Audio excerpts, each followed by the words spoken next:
Las Vegas graft. It's the best. Hi, everybody. How's it going out there? Oh, we didn't see you there. We were just talking and having a good time. Don't let us interrupt. Adrian has commented on our Patreon. That rhymes. What did Adrian say? He said, I'm usually behind on listening to the show, so just heard the Sarah Lane may come on board, and I'm super excited. The two of you working together is my favorite part of the other shows you did in the past. It's not much, but I bumped myself up. I hope to bump myself up more over time, but I hope my little vote of confidence helps. It absolutely does, Adrian. Thank you so much. Yeah, it's great. It's more than great. It's swell. It's fantabulous. Marvelous. Most people just say it's awesome or cool. I'm trying to find new words or reusing older words. I have no words. I have no words. I must scream. Because Cindy wrote, pledged. I'm so happy to see Tom and Sarah delivering fresh, hot tech news together again. Well, it should be fresh. Don't know how hot it'll be. Hot takes. Hot takes and hot cakes. Oh, here's a hot take. Okay, control. Look what you did there. Hey, Tom, you know that blue Icicle XLR to USB mic converter preamp thing you have? Yes, I do. Has it done what you've liked it to do? Has it worked? Yes, it works fine. I've had it for years now. I got it as a Christmas present from my cousin, or not my cousin, my brother-in-law. Yeah. And it does everything I want to do. However, I'm not the gentlest person in the world, but I'm very careful with it. Sure. I know people who have broken several of them, especially because the silver part where the XLR plugs in can kind of blend into the cable. And if you're not paying attention, you can pull off a part of the Icicle. So they're not ridiculously durable. They can't, sustain everything. But mine hasn't done that, and it's held together for a long time, and I like it. All right. I'm trying to look at one of these as a possible portable solution. Yeah, it's really good for that. Especially if you don't need any kind of sound effects or anything like that. Right. In fact, that's something I want to talk to you about, Roger. We should get the show going, but after the show, for when I'm in the UK, I'm thinking I want sound run from here rather than trying to run the show from there. When are you going to the UK? October 9th, I will be in the UK. Oh, that's why the current geek date. I remember you saying it. Yep. All right, shall we begin, ladies? I like the. Oh my gosh, I'm not in the chat room. What happened to my morning routine? What's going on? Now nothing's gonna work. Oh no. Okay, I've said good day to BioCow. Hi, Silverblade. Here we go. In 3, 2. The Daily Tech News Show is brought to you by its global listener base, not outside organizations. To find out how you can contribute, go to dailytechnewsshow.com/support. This is the Daily Tech News for Wednesday, September 6th, 2017. I'm Tom Merritt with Scott Johnson. How are you, sir? Wednesday Zone, I like to be called. Wednesday Zone, Scott Johnson. You know him from the internet. That's right. It's good to be here. Thank you for having me as always. And, this is a chance for us to hang out and do things when it isn't Current Geek. So I doubly like it. I like it too. Roger Chang likes it too. Don't you, Roger Chang, our producer? Yes, I like it. He is required by law to like it. Let's start with a few tech things you should know. Microsoft Surface chief Panos Panay will be speaking during Future Decoded, a Microsoft event happening in London, October 31st and November 1st. Microsoft generally introduces new Surface hardware in October, so that's what everybody thinks he's going to talk about. Surface 5, baby. See what they can do. T-Mobile USA is bundling in free Netflix starting September 12th. That's a big day for a lot of reasons. Subscribers with 2 or more lines on the T-Mobile One Unlimited plan can get standard $10 a month Netflix subscriptions at no charge. AT&T began doing HBO and its regular unlimited customer solutions last April. Seems to be a bit of a trend. Yeah, it's the new bundle. You get video services bundled in with your internet connection. It's kind of interesting. Yep. Now, here are some more top stories. Wired reports that Google has updated its Google Street View cameras for the first time in 8 years. The new rig uses fewer cameras, but they're 20 megapixel cameras, so they can offer you higher resolution pictures, more vivid color apparently, and machine learning algorithms. That's the key to all of this. It recognizes street names and street numbers, business names and logos, and then automatically can add photos to Google's database. And as they're driving around taking pictures, this machine learning algorithm is training itself by looking at all these pictures and trying to identify what's in them, making the algorithm better the more it drives. So you're not only going to get improved street view pictures, but they're talking about in the future, you'll be able to just go to Google Maps and say, hey, what's that business in the pink building next to the church on the corner? And it'll tell you, oh, that's Sanford & Sons garbage disposal. I like where that went. Yeah, I saw a Google vehicle or one of these Google Street View vehicles while I was in California, ripping down the street. And it occurred to me that Google probably isn't all that far off from at least the concept of one of their automated cars sometime in the future, driving around town, doing these photos, and in real time having a bunch of these sort of just out satelliting around and updating all the time. I don't know if you need that frequent of updating, but I picture a future where autonomous Google vehicles taking pictures all the time will one day be me, looking on a phone or a device and saying, oh, not only do I know traffic is bad because this little line is red, but now I can actually see photo proof that 5 minutes ago it was backed up till the 405 and I better take another route. It's very, very interesting ideas coming out of that stuff, and I always like to see them innovate on that front. Yeah, I think it's a really interesting cross section, like you're saying, between AI and sort of what I consider the .com era almost. It's Web 2.0 era, Google Maps behavior here. Yeah, not giving it up yet. The U.S. House of Representatives approved the Self-Drive Act, which would let companies test as many as 100,000 experimental autonomous vehicles annually, which may include some of the ones I mentioned. Companies can obtain exemptions from some state and federal regulations. They're usually meant for human-driven cars. Consumers Union is concerned that the bill lacks strong safety regulations. The bill now moves to the Senate, where a hearing on self-driving car legislations is scheduled for September 13th. Yeah, so the deal is we have all these regulations that require you to have things that are required for human-driven cars, but self-driving cars don't need all those things. So this gets rid of those requirements, says, okay, we'll give you an exemption since you're doing a self-driving car. You don't need to have step ladders that they don't need step ladders, but you know what I mean? Like, you don't have to have things that require humans to use. Now, I think they do still require steering wheels and stuff like that. But the Consumers Union, which are the folks who run Consumer Reports, are saying, okay, but you still need safety regulations, and you might even need new and different safety regulations, obviously, for a self-driving car. The whole point of this, if they can get it through the Senate, which for various other reasons, the functioning of the Congress right now is hard to predict.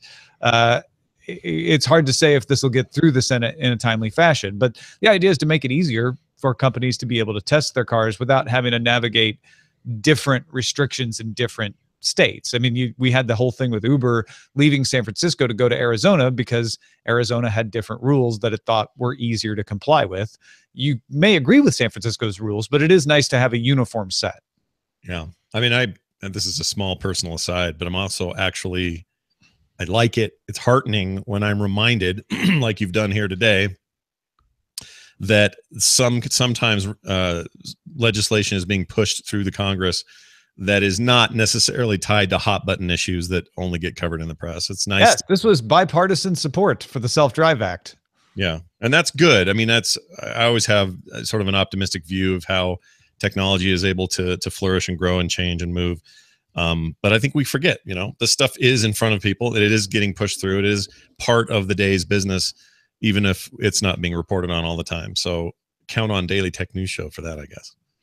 Microsoft announced it is giving Windows 10 S users another 3 months to upgrade to Windows 10 Pro for free. So Windows 10 S is the limited version. It's kind of often compared to Chromebook as sort of a limited version of Windows that can run on lower spec machines. You used to be able to upgrade to Windows 10 Pro for free as long as you did it by the end of 2017. Now they've extended it to March 31st. So if you buy one of these Windows 10 S laptops, you've got until March 31st to decide. Actually, I'd like to make this a full-on Windows 10 laptop. Now, after March 31st, you can still do the upgrade. You just have to pay $49. Do you think, I mean, this seems like this is just Microsoft saying, oh, we'll give some more time, but they probably have data that shows there's a lot of people who haven't made the move. Yeah. Well, and it's not like the creators update or any of the patches where they have an interest in forcing people to upgrade. This is just saying, hey, when you buy this, we'll give you a deal. We'll basically give you a full Windows 10 laptop here instead of S if you want it. So I'm not sure what motivates them to want to extend this deadline other than maybe not that many people are taking it up, like you said, and there are people who would hesitate to buy a Windows 10 S laptop if they're unsure. They're like, I'll try S, but I kind of want Windows 10, and so extending it gives those people more runway. Yeah, to make up their minds. As much as you've seen Microsoft over the years try to get away from having so many versions of Windows and trying to unify on their platform, there's still these little dangling issues. Oh, there always will be. Yeah. As much as they say they want to simplify, they rarely. There's almost like no way to do it. So I guess props to them for getting as far as they have. But anyway, do it now, everybody. Don't wait till April or March of next year. Well, no, again, this is not something you don't have to do it. You don't have to do it at all. If you're fine with Windows 10 S, you're cool. Don't do it. That's fine. You say that people don't want to be a pro Windows user? Is that what you're saying? No. Well, I mean, otherwise they wouldn't have Windows 10 S. Pro. Anyway, hey, look at this. Sony in the news. This is a kind of a weird deal. Sony's deal to make James Bond movies ended in 2015. So that's a thing of the past, and bids for the rights have been negotiated now. Hollywood Reporter is sourcing, or has sources who say, and look at these names, Apple and Amazon are currently in the running with Warner Brothers and Sony to buy back the rights to make the movies for MGM. Former Sony executives Jack Van Amberg and Jamie Ehreicht are leading the push for Apple. If any of these companies end up with James Bond and it isn't Apple, it will feel weird to me. And here's my thinking, okay? That is the most Apple-sounding property that they could acquire to then push out on their, whatever their new TV and movie initiative stuff's going to be. And the reason I say that is it just smells like Apple. It's just a dude. James Bond smells like Apple? I don't know what it is. There's something about the James Bond thing. Really? That very, very much adheres culturally to perhaps Apple's thing. Oh. It's a complete like visual for me. It's got no basis in reality, except I just feel that feels like the fit. Oh, I feel like James Bond hates the Apple user. I'm not joking. Like, I feel like James Bond looks at the Apple geek, the hipster with his iPhone and the AirPods in, sort of describing me when I go from a run, but whatever. I think he just looks at it like, what a jerk. I'm not going to use those stupid things. I've got Q hooking me up with my custom gadgets. They're all Raspberry Pi made and Arduinos. Yeah, that's actually a good point. But there's something about that kind of, maybe it's the older Bond too, because I think the Daniel Is that the style that you're thinking? Yeah, maybe there's a clean style to it. But again, like Daniel Craig's era, not so much clean, not so much symmetrical. It's a little more gritty and in the dirt. So it's probably just a weird old Roger Moore problem I have. But look at this. You're never going to get James Bond to order an Appletini. No, it's just going to be a martini. Yeah, and he prefers Apple fans shaken, not stirred. Hey, it's Zach Van Amberg and Jamie Ehreicht, who are the Sony executives that are now leading that push for Apple. And the reason I bring them back up again is I think this is super interesting from the Apple point of view for a different reason. Amazon is releasing pictures in theaters. Moonlight, for instance, released in the theaters, got an Academy Award, and then was put on Amazon Prime. They're not doing what Netflix is doing where they're taking on the theaters. So if Apple is in serious negotiations, I don't think the Broccoli family, which are the producers of this, I don't think MGM, which is looking for people to make the movies and distribute them and cut them in on the profits, I don't think any of them want to deal with a Netflix where they're not going to have exclusive releases in the theater. So this would imply that Apple is open to the idea of getting into the business of releasing a movie in theaters with the traditional 90-day exclusive window before they come to an Apple platform. And that puts Apple in a whole new situation. I mean, I think it's interesting to see Amazon getting into that, but if you follow the steps of Amazon Prime and Amazon Originals, it kind of makes sense. Okay, this would be the next step for them to do a traditional movie release under the Amazon logo. Apple doing that there's echoes of Steve Jobs and Pixar and everything in my head here. But this is Apple doing it, not Apple's old executive at a different company doing it. Yeah, it does. It feels a little like a Jobs era thing that you would hear about then. Not so much now with Tim Cook, but it makes sense. Also, it's kind of a Sony path. I mean, Sony blazed this trail with being primarily an electronics manufacturer and eventually got into media and music and film. And then Apple takes the Sony people to be like, hey, you guys know what it's like to work for a company that also makes electronics and do movies. No, that I hadn't even thought about that part of it too. That is very interesting. So I don't know. I have a feeling it's going to be Warner or Sony getting the rights back. Yeah. I don't put a lot of emphasis on Apple and Amazon being able to pull this off, other than driving up the price. They've got the cash to do this. So I'm certain they could afford it. It's all the other things they would have to promise to do that maybe the studios could do that they can't. Yeah. And it's a shakeup in the sense that now traditional studio systems have to worry about these guys, these nerds from Silicon Valley, and they're bidding on the things they usually have purview over. And that is fascinating to me. So whoever ends up with it, I just like the idea that they're in there bidding. It kind of shakes things up without actually really doing much. It may, like you say, it may end up in Sony's hands again for all we know. And as you said, it is. I forget how unthinkable it was that Sony bought Columbia Pictures, right? Yeah. And we're not talking about Apple or Amazon buying a studio. They're becoming studios, which is a little bit different, but that is an interesting parallel. Mm-hmm. Investigators for Major League Baseball determined that the Boston Red Sox stole hand signals given by opponents' catchers for what pitch should be thrown. If you don't understand that amount of baseball, just focus on the electronics part of the story. A complaint was filed by the New York Yankees Baseball Club, which showed a video of a Red Sox training staff member looking at an Apple Watch. Then he would tell other players in the dugout something, and then those players would signal to the batter what pitch to expect. The Red Sox admitted the video replay personnel were messaging the trainer in question. Now, the Red Sox contend that the Yankees use a camera from their own Yes Network broadcast to steal signs. So they're like, well, you guys do it too. And stealing signs is not illegal. If I'm on base in a game and I can see the catcher's sign and I can signal it to the batter up at the plate that's on my team, that's fair. That's all fair. People may not like it. They may think it's untoward, but it's not against the rules. What is against the rules is using assistive devices to steal signs. So nobody on the team can use binoculars to try to see the signs, and they certainly can't use electronic devices like an Apple Watch, which is why this is causing all the hullabaloo. But I think the reason I wanted to put this story in, not only my own love of baseball attracts me to it, but the idea that baseball in miniature is experiencing what we as people in public are experiencing, which is cameras everywhere. And how do you deal with privacy issues? In this case, keeping your signs private when everybody can see everything all the time. Yeah, that's really interesting to see how that worked out. I don't quite understand how the watch played a role specifically. It was probably a text message. Sure. My guess is the guy looking at the cameras upstairs would text message the trainer. The trainer would get the text message on his Apple Watch so he could unobtrusively go, it's going to be a fastball. Mm-hmm. Right? Yeah. And it was less obvious because it was just on his watch. And it creates, I like the questions it creates, because you can start really whittling down like what is assistive and what isn't. And if I'm using an old rotary phone up in the room and someone down there is using some ancient phone on the wall, is that the same? Maybe it is.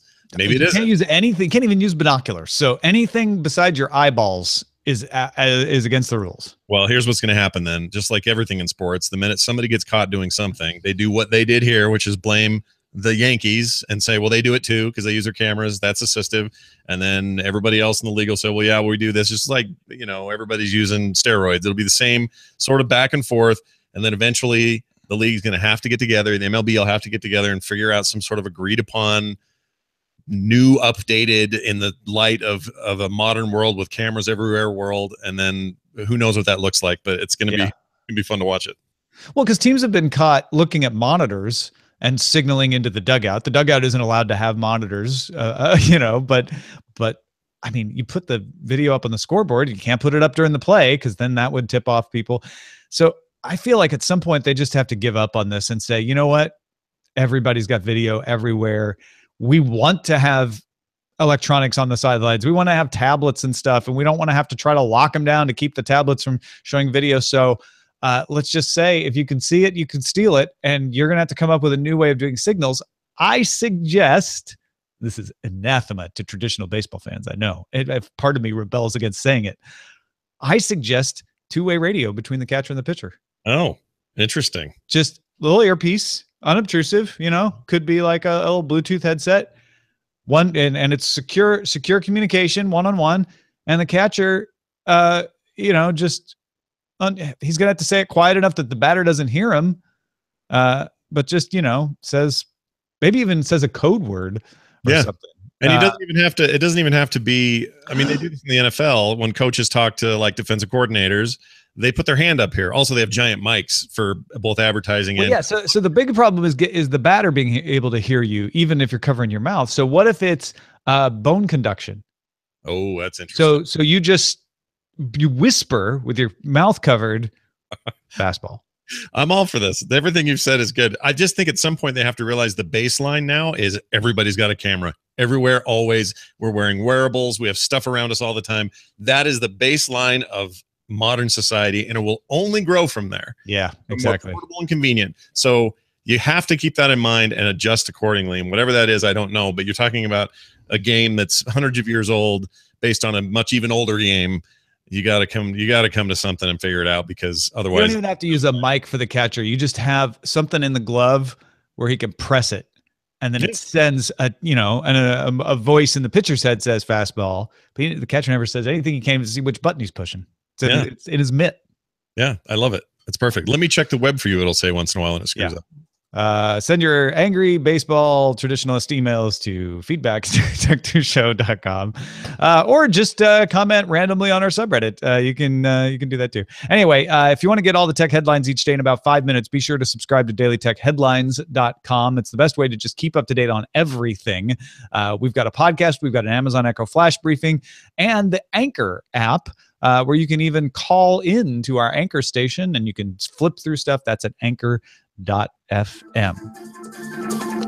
Now, this is another important story today. Symantec released a report on Wednesday, so as we are recording this, it's this morning, that it has seen malicious activity on operational networks that control the power grid in the U.S. and elsewhere. Now, Symantec says that basically this is an intelligence gathering move, that the malicious actors have no more technical hurdles to causing disruption. And they talk about two different waves of attacks of a group called Dragonfly. Now, they're not even saying that Dragonfly is the same in both cases, but they noticed that a group they called Dragonfly conducted intrusions of power companies between 2010 and 2014 in the US and Europe. And then those were basically just trying to see if you could get logins and passwords from people for the non-connected, the non-critical systems. This latest wave, which happened from 2015 to 2017, was an attempt to get critical system access, and Symantec says they did it. They were able to create screenshots of interfaces that would have allowed them to turn things on and off. Now, there has been one attack during this period in Ukraine, actually two, December 2015 and another one in 2016, where they did turn off circuit breakers. They did cause disruption to power service. There have not been any attacks by the Symantec group. They don't think it's the same group. They say this Dragonfly 2.0 group stopped short of doing that. They said they had the capability of doing it, but they stopped short. And they say that's probably because this was an intelligence gathering move. And the third wave would be the one where they actually gain access and do something at a strategic time. So it's not like there are attackers lurking with their hand over the circuit breakers at all the major power outlets in the US and Europe right now. In fact, Symantec has assisted some companies in kicking out attackers from the deepest penetrations. They've sent warnings to more than 100 companies. They have recommended practices for refreshing logins and IDs and adding two-factor authentication, et cetera, et cetera. But this was preparation for a third wave, Scott. Yeah, the whole thing gives me the willies. I'm going to come at this a little bit from the alarmist point of view, only because I like it when you talk me down, even if I'm hypothetically doing it. So the idea that they can turn off the lights, essentially cut power. This morning you reminded me that that's a lot more serious than it may sound at first glance. Some people would just go, "Oh well, whatever, light the candles and inconvenience, whatever." But yeah, if they were able to cut it in certain areas that were essential, or at times when there's been a natural disaster already, there's all kinds of ways. Yeah, and in those cases, people can die. Like there's real consequences to power being cut. That isn't just simply I can't see what's going on for a period of time. What scares me more, almost weirdly, is that they have the capability to do it and haven't done anything yet. Like you said, they're using it as sort of as R&D to this point. The alarmist in me wants to think, oh, great, that means somebody's planning a much bigger plan of wide outage, perhaps global. To what end, who knows, or whatever, and it's pretty freaky. Here's the question: Can anything be done without outright, governments? Even then, I don't know if that fixes the problem. But let's say governments take over the entire power system, and it's no longer got tendrils that are owned by private companies or state-owned agencies or anything else. Where the way it is set up now, that we basically say, all right, the government has full control over the power grid, bam, slam, and we're done. Is that a solution? Like at some point, I feel like and in fact that already exists in a lot of European situations, and it even exists in some American states. But does it? Like, doesn't change anything. If you don't have the proper practices in place that are securing your network, it doesn't matter who runs it. And if you have, that's my point. Who determines what that is? Government. So keep in mind that the two other places that Symantec sent warnings were the Department of Homeland Security and the North American Electric Reliability Corporation, the NAERC. There is a lot of regulation. There's a lot of supervision of the power grid. It's not like these are just, your small family-run electrical grids. There's a lot of coordination. So I think what you're trying to get after is like, who do I talk to? Who do I go and shake and say, secure these things? It's all of these places, and changing it to be, run by the government would just mean you have more people all under one system. But that really doesn't solve it. What solves it is the people who are running these power grids putting in secure systems, and reports like Symantec coming out and getting attention are the way you put pressure on them. Yeah, I just feel like standardization has to happen at some point. No, whether that's like the way there is standardization. You're assuming there isn't, right? As an alarmist, I definitely am assuming there isn't. Yeah, but this is what happens. This is what happens a lot. And I'm glad you're bringing this up. And I'm not going after you here. A lot of times people hear about something for the first time and they're like, well, why don't they do this? And the people in the industry are like, we do all of those things. Right. There's another problem. And you're not helping us fix that problem by saying we should do all the things that we already do.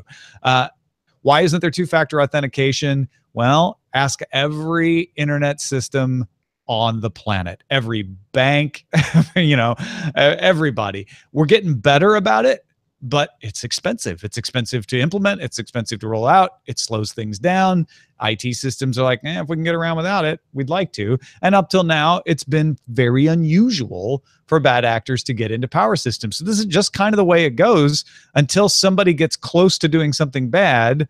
IT systems often aren't secured. And my guess is if you went around and surveyed all the sysadmins at all the energy grid companies, they'd say either, yes, we are scrambling to put this in place right this second, or they would point upstairs and go, talk to my boss because he's the one who won't authorize the manpower and the budget to do it.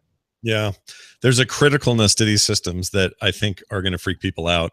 When they hear this, you just sort of put it in the back of your head that the power grids are good. We got that covered. There must be right things in place. And even when the DHS comes out and says this exact quote, at this time, there is no indication of a threat to public safety, does not give me all that much comfort, because this kind of exposure is enormous and it affects everything. It affects the internet, which is so beautifully built around redundancy, but not when there's no power, despite emergency power sources and things that may get us by for a while. But like the world hinges on secure power systems.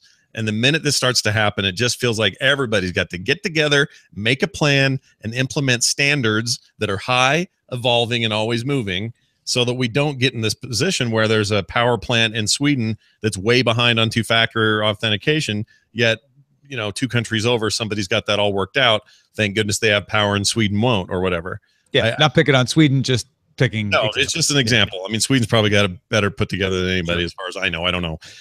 But yeah, like this scares me because I just know people are slow to want to like get up to spec. And that's a bummer because, you know, if the fact that they didn't pull the trigger, that really makes me nervous. Like if it was because that's not, their end game. They did pull the trigger in Ukraine, different group. Sure. So it's not like that hasn't happened. There may be other reasons why this didn't happen. DHS is playing it close to the vest. They may know a lot more about what's going on because of intelligence surveillance. And this reminds me to conversations we've had for years about SCADA systems in general, where people are like, yeah, you know, it's not connected to the internet per se, but the password's 12345 because that's the default password. And everybody figured, well, you have to have a lock to get into the box to begin with at that particular industrial plant. And people figured out, oh, well, it's not that hard to break those locks and get in there. So now we're talking about direct threats to the power grid. People have been warning about this for years. The power grid has always been something that in the United States is a little bit weird in the way it's constructed across state lines and power trading and the whole Enron thing back in the early 2000s. But I do think that this is good, that Symantec is coming out with this report saying they didn't do it. Hurry up and lock this down. And my whole point of doing Daily Tech News Show is to help myself and others understand all this stuff better. So like what happened with SCADA systems, if we can get folks who are in the industry to write into feedback@dailytechnewsshow.com and tell us like, hey, no BS, this is what needs to be done. And either there's nothing you can do to help, or if you wrote your congressman, maybe that would help, whatever. But give us the scoop on it. We'd appreciate that. Yeah. Plus phishing schemes suck, and I freaking hate it whenever those. Oh, yeah, I know. Hate when they work. Noise the crap out of me. You know, I'm wondering if they didn't pull the trigger in that they just had multiple operations going, and they, you know, if you alert everyone to the one, they might just simultaneously try to shut everything off, thereby denying their access to the other stuff they want to do. So it might be part of a comprehensive, like, well, you know, we won't do it this way because we want to make sure we get all the other stuff. Or it could just be straight political. You know, there's going to be a lot of finger pointing, and maybe people. I wondered if there wasn't some leveraging, right? Where they show these, you know, it sounds a little spy movie, but they show the pictures. We have pictures of your interface. We could have shut down your electric. You do what we want, or this will not stop next time. Yeah, that's what it feels like to me, a little bit. I mean, who knows? Because we don't know who these people are. We don't know if they're acting on behalf of a government or an organization, or if they're all just a bunch of hoo-has dorking around in their basements. Nobody knows. So we don't know what the end game is, or maybe we don't, and Department of Homeland Security and other national security systems around the world know, and they just can't say. But man, as somebody whose entire life hinges on electricity, and with the knowledge of what could happen if you took down major grids in this world, oh man, bad, real bad. I'm still alarmist, is what I'm saying. A little bit. You know what? The good thing is that could kind of push people toward developing more localized energy grids based off alternative energy sources, right? If you have solar or wind, you could build a grid that isn't that. I mean, we stretch our power lines across state lines. My guess is that just provides other surfaces for attack. It's not like you can't, you know, there's a system that's managing all that load balancing, and there'd be a way to get into that as well. I'll just build. Thanks to everybody who participates in our subreddit. You can submit stories and vote on them at dailytechnewsshow.reddit.com and in our Facebook group at facebook.com/groups/dailytechnewsshow. Our thing of the day comes from Matt in sadly smoky British Columbia. Said, I've always enjoyed how you've commented on tech stories from all over the world, so I thought you'd appreciate this one. Bloomberg made a series called Hello World. It's a 10-episode show available on YouTube. Each 20-minute episode showcases innovative technology from a different country: New Zealand, Sweden, Russia, etc. Worth checking out, youtube.com. And we'll have a link to the Bloomberg Channel playlist of that in our show notes at dailytechnewsshow.com. Thank you, Matt. Send your picks to us, folks. Feedback at dailytechnewsshow.com. And you can find more picks at dailytechnewsshow.com/picks. What's our next email, Scott? Well, we got a message of the day today from Cody, the video game programmer. I like him already. It says, "Hey, Tom and crew, I just wanted to comment on the use of fitness trackers from Friday. I understand the writer's point of view about how not everyone needs a fitness tracker. For me personally, I use it to keep me honest. I am a computer scientist, and I put my faith in data more than in my own perception. I thought I had plateaued in my quest to lose weight on my own. I started using a fitness tracker to help me get data on my workout habits and diet, and have lost an additional 15 pounds in 8 months. I don't think I would have been able to do that on my own, but the data from the fitness tracker helped me understand where I could make improvements and where my perception might have been wrong about my limitations. For me, this sanity check about my own performance is why I continue to use it. Love the show, Cody." Thank you, Cody. Same deal for me, by the way. My Fitbit is all about that for me. It's not there to be the miracle that that some people want it to be, or it's not the thing that's making me lose weight, but me being able to look at it and go, all right, well, I ran this much today. That's more than yesterday. And I weighed myself this week, and I've done that 4 days in a row. Therefore, this weight is attributable to that. Like, I can really make sense of that stuff instead of just, hope that if all I eat is leaves, that I'll be fine. Hey, T2T2, who is in Estonia, sent us a lovely roundup of the news around the Estonian ID card hack. I'm going to read you a few excerpts of it here, but if you want to read more, he's got a lot more about it, including some links at dailytechnewsshow.com in our show notes. The abridged version is Genius.ee did an expert survey, and of the experts that they surveyed, a lot thought that because the public key server, which is a place where you can enter any person's ID number to encrypt a file for only them to be read, has been closed. So I can't do that anymore. And that makes the experts believe that for some reason it's possible to come up with a private key based on the public key. So you put in the ID number and somehow are able to derive the private key. That would be a big problem. The government is pointing the blame towards the manufacturer of the cards, Gemalto, as previous generations of cards were acknowledged as safe and came from a different manufacturer. And then as to how they would fix this, T2 says likely software update for people to use at home. Backup would be to have it done at a police or border patrol office where they can handle identification. And the last would be just to replace your ID altogether.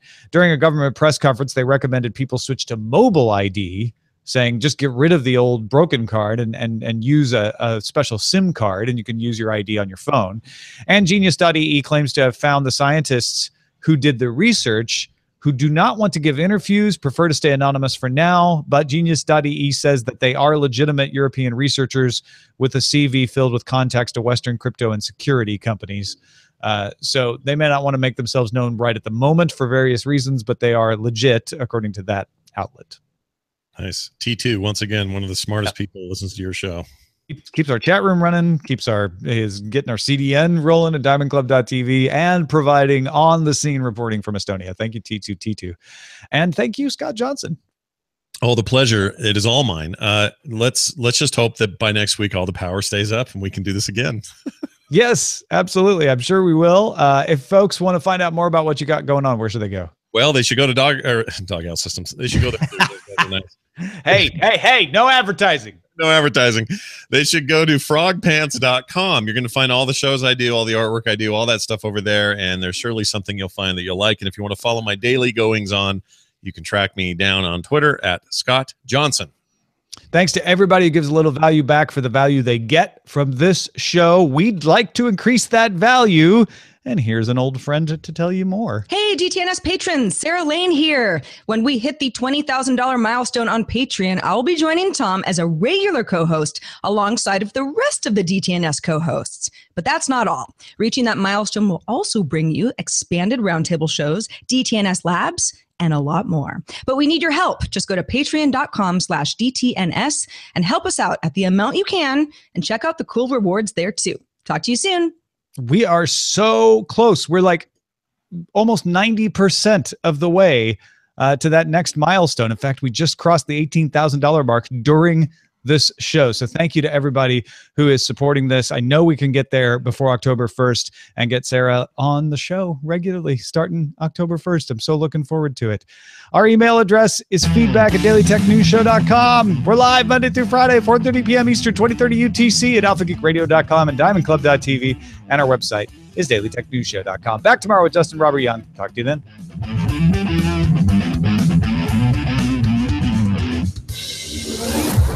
This show is part of the Frog Pants Network. Get more at frogpants.com. Diamond Club hopes you have enjoyed this program. Nicely done. Nice.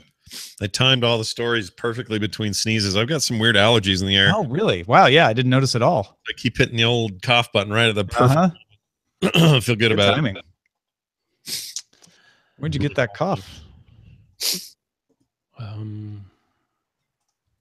Titles. Hello, titles. I watch The Signs. Roger's required by law to like it. That's actually not a law. It's more of a suggestion. For your iPads only, Tom talks Scott down again. Bond, Prime Bond. For Amazon Prime. That's fine. That actually sounds more like a investment. Prime Bond. Prime Bonds. I'll take those apples shaken, not stirred. What's the pink building? What's that pink building? Google Street View gets street smart. What? Congress makes progress. Bond, I bond. A Roger Moore problem. Bond, I bond. Moflex. Sign of the Times. Tom's rules for baseball. Siri, I'm sorry, there's no cheating in baseball. Hack the power. Siri? Mobflix. Not sorry? Oh, Siri. Oh, Siri. I get it because of the Apple Watch. Got it. Okay. Never mind. T-Flix, the new bundle. Prime Bond. James Bond smells like Apple. James Apple. Apple TV. Red Sox funds are used for the Apple Watch. Cheating in baseball, there's an app for that. Dragonfly causes Scott a scare for Scott. Nation-sponsored intelligence gathering sounds a lot like a plot from Amazon, Apple's James Bond. It's nice. Netflix smells like Apple, Windows 10. Hackers have the power of the hackers. The name is Zon, Amazon. Estonia's lost its keys. Yeah. I'll let you. Anything tickle your fancy, Scott? No, none of them did. I mean, they're all okay. I like the iBond thing just because. Bond. I like iBond. Comma iBond. I like the cheating in baseball. There's an app for that. That was not bad. There's no cheating in baseball. Oh, wait. That's crying. There is cheating. There's It's no not betting in baseball. cheating.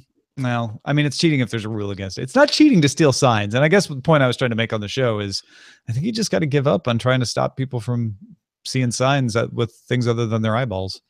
You know what? Once they get those pitchers and catchers with telepathy, it's over. Yeah. No signs, no nothing. Well, machine learning algorithms are just going to tell you what they're going to pitch next anyway. They're all going to be predicting each other. Maybe they'll invent new pitches, like a 360 corkscrew. Yeah. And then the machine learning algorithm for one team will say they are most likely to throw this, and the machine learning algorithm for the other team will say they are least likely to anticipate this, and then the team with the better algorithm will win. They'll all look like Pete Rose. Well, they're going to be gambling. Yeah. Betting on their own teams. Wouldn't that be the height of artificial intelligence? They got so good that they were literally betting against or betting on. What if it got so good that all games were just tied? Oh, that'd be so boring. It'd be like watching Pong when it freezes and the ball's in the middle. And yeah, you got my thing. I'll go Bond, iBond. I'm fine with that. iBond. Bond, Gold iBond. Bond. Gold Bond. iBond. Get that in there. Sounds like a bail bond. iBond. Loved one in jail? Get them There's an out. app for that. It's Your app is your phone dialer. Yeah, call a lawyer. Yeah, there's an app for that. The phone app. Yeah. Bail bondsman. Bill. I really like the gold cream one, but I don't know how you're going to use it. Now wait, where were we? Right before the show, I was like, we need to dig back into this after the show, and now I can't remember what it was. Oh, what was it? We were talking about totally spacing. I don't remember. Does anyone The show is that good. It's so good. No, we were talking about singing. 3 old guys try to remember what they were talking about. I remember it was 3 guys talking. Come on, someone help us out here. I don't remember. Was it right before the show? Yeah. Crap. We were talking about airlines and food, and then smoking and airlines. Oh, the UK, where I was talking about going to the UK. Oh, the UK thing. Was that it? Was that it? we were basically doing a Seinfeld bit on airlines and food. And Yeah, we were saying like it was. You What's said it was the deal fun. with airline food? No, you said like when you were traveling, it was really bad, but it's gotten better. And you said most recently when you traveled somewhere on United. Oh, the blue icicle. You were asking about the blue icicle, Scott. what's the blue icicle? Oh, Oh, you were Yeah. saying you were too rough on it. right. We did talk about that, but I think you were just saying they break sometimes, and then I think Yeah. But if you're careful, mine's lasted me for years. What I'm actually trying Oh, to. and I was saying to you, Roger, that when I do the show from the UK, I want you to run the sound. I don't want to have to take my mixer with me there. Okay, don't take the mixer with you. Done. Nice. I'll take that to mean you're okay with that. Yeah. Are you going to do it off your Mac? Yeah, I always do. The question is whether I bring my iPad and my mixer and then do the sounds there, or whether I and have guests. You know, that's the other thing. Guess the guests. Yeah, Yes. I'm thinking what I'll just do it from my hotel. Would you like another tea, sir? What time is it there? It's 10 p.m. right? Ish. What is it? 8 hours ahead. Let me look up my little time scroller app.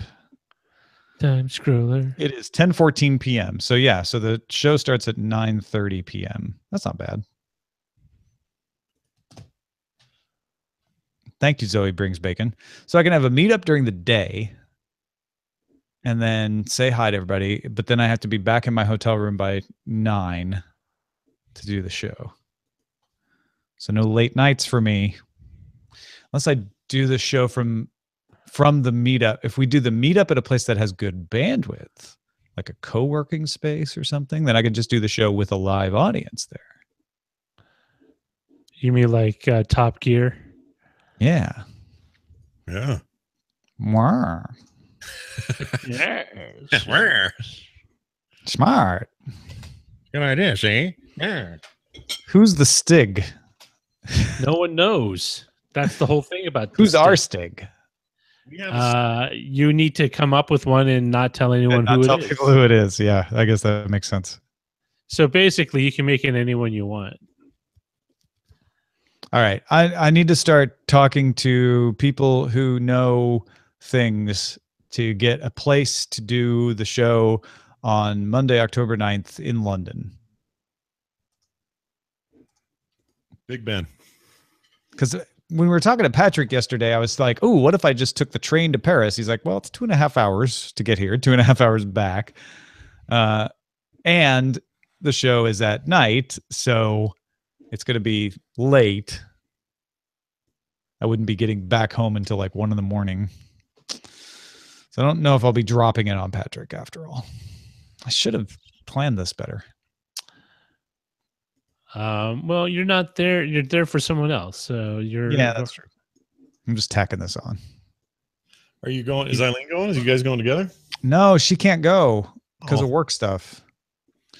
We have Is it a another mutual- wedding in New York at the end of October, which I'll start talking to New Yorkers about soon, I guess. We'll go to that. But she was basically like, she could only choose to get out of work for one of them. Well, as soon as I had a kid, all my weddings that I was supposed to go to suddenly, like, sorry, can't make it. You just, you're like, nope, not gonna bother. The only one I made was my cousin, but hers was out here in LA, so it was I could drive down. But the other ones were like, oh, it's in Maine. I don't know if I can fly out. And everyone's like, don't worry about it. It's not like you can't. It's just it's like a triple hassle, if not more. Triple hassle. Right, Scott? How many weddings did you go when the kids were young? Oh gosh, we flew to Mississippi a lot because Kim's family was down there. Oh yeah, and it was I don't know. My kids were always pretty good. One of them, Carter, when she was little, she would always be fine on the plane, and as soon as we get off, she'd just barf every time, but never on the plane. That was good. But yeah, kids on planes, man. It's I don't know if. But they were lucky. I'm trying to think the youngest. I think the youngest we had was maybe 8-month-old. Was the youngest we ever had on a plane. Yeah, that age, they're just kind of like luggage. It's true though. I mean, like they can be loud. They're not gonna run around and. Well, if they're loud luggage, I'm gonna hand out earplugs. But anyone else complains, you get a couple of 5s. No, that's why Kim and I are very sympathetic to people whose kids are having, their ears pop or whatever while on a plane. So I've always been sympathetic with people with kids. It's just like, I remember this jerk no, I shouldn't say jerk. Maybe he was just overworked and had not enough sleep, but he was really irritable on the flight. He was just like, I don't want to be next to this couple who had a young baby in their lap. It's like, I didn't fly all this way to be stuck next to a kid. And the stewardess was just like, I totally understand. And some guy up in first class agreed to swap seats with him. Wow. Well, hats off to that guy. Because everyone wanted to go home and didn't want to listen to this guy basically whine for an hour. Oh, woe is me. It's like, yeah, everyone's had a tough life. Kim has been known to leap up, run halfway back in the rear of the plane where the kid's crying and walk up and down the aisle with the baby and try to help him calm down. A trick that the pediatrician told us was to have them nursing or sucking a bottle on the flight up to pop their ears going up and down. Yeah. We were lucky. It didn't really bother Ellie at all. She was just, we also managed to get a third seat, her own seat. So she was just walking between us and then waving at all the other passengers. Which is Ellie's good. a charmer. I know, it works out well. It works out well. I can only think of having a more abrasive child.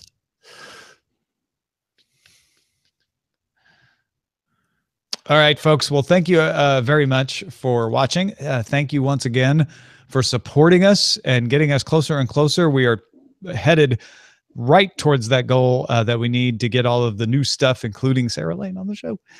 So thank you and thank you and thank you, and keep spreading the word, and we will talk to you tomorrow. Hurtling toward the goal.